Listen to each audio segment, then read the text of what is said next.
গোটা পৃথিবী 3 মহাদেশ ব্যাপী খেলাফত। খেলাফত কি? খেলাফত শব্দের অর্থ হলো প্রতিনিধিত্ব করা, আরবি শব্দ প্রতিনিধিত্ব করা, আল্লাহ পাকের প্রতিনিধিত্ব করা।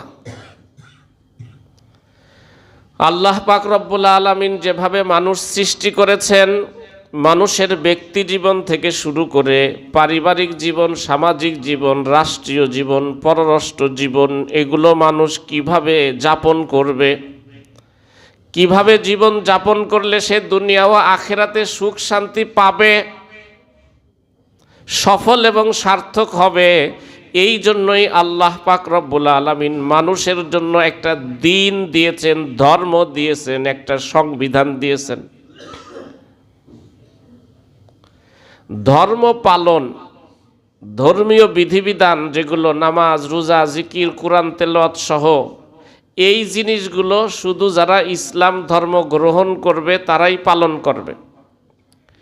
কিন্তু একটা দেশে মুসলমান ছাড়াও আরও যত জাতি বসবাস করবে তারা স্বাধীনভাবে নিরাপত্তার সাথে কিভাবে বসবাস করবে, দেশের আইন কি হবে, এই সব কিছু দিয়ে আল্লাহ তাআলা যেই সংবিধানটা দিয়েছেন, ওই সংবিধান অনুযায়ী দেশ চালানো, জনগণকে পরিচালনা করা, এটার নাম হলো খেলাফত। এটার আল্লাহ পাকের পক্ষ থেকে প্রতিনিধিত্ব করা।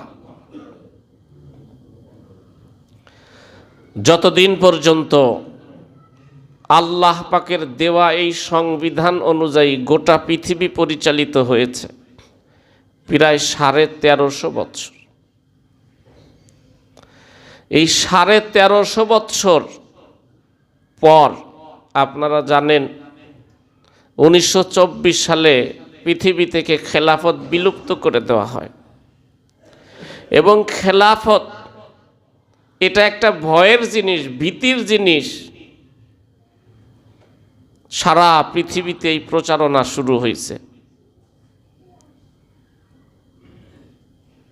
অথচ আল্লাহ পাক রব্বুল আলামিন মানুষ সৃষ্টির পর মানুষের কল্যাণের জন্য যা কিছু প্রয়োজন সব কিছু আল্লাহ তাআলা পৃথিবীতে সৃষ্টি করেছেন। এমনকি মাথা থেকে পা পর্যন্ত যতগুলো অঙ্গ প্রত্যঙ্গ আল্লাহ তাআলা দিয়েছেন, এগুলো আমাদের জন্য কত দরকারি, কত উপকারী।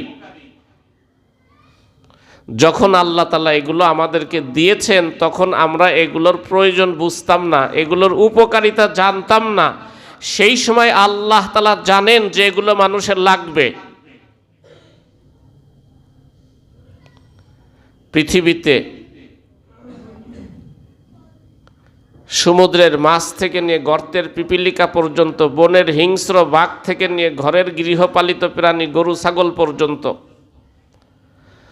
আসমানের চন্দ্র, সূর্য, গ্রহ, নক্ষত্র, উপগ্রহ সহ ধূমকেতু, নেহারিকা, গ্যালাক্সি, উল্কাপিণ্ড, ছায়াপথ যা কিছু আছে সব কিছু মানুষের কতটা উপকারী।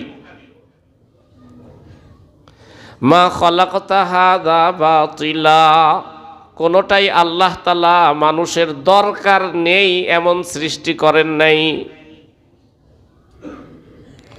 হুয়াল্লাযী খালাকা লাকুম মা ফিল আরদি জামিআ, ও দুনিয়ার মানুষ, আল্লাহ তাআলা দুনিয়াতে যা কিছু সৃষ্টি করেছে সব কিছু তোমাদের কল্যাণে, তোমাদের উপকারে, সব কিছু মানুষের কল্যাণে উপকারে, এটা আমরা বুঝতে পারলাম। আর যেই আল্লাহ তাআলা দিন দিলেন, ধর্ম দিলেন, একটা সংবিধান দিলেন, এটা আমাদের জন্য উপকারী, এটা আমরা বুঝতে পারছি না, মানতে রাজি না। যাই হোক, যেই কথাটা আমি বলছিলাম, রাসূল করিম সাল্লাল্লাহু আলাইহি ওয়াসাল্লাম যে ওসিয়ত করে গিয়েছিলেন, আখরিজুল ইয়াহুদা ওয়ান নাসারা মিন জাজিরাতিল আরব ওয়া আখরিজুল মুশরিকিনা মিন জাজিরাতিল আরব, এই জাজিরাতুল আরবের মধ্যে তোমরা ইহুদি খ্রিস্টান আর পৌত্তলিকদেরকে থাকতে দিও না।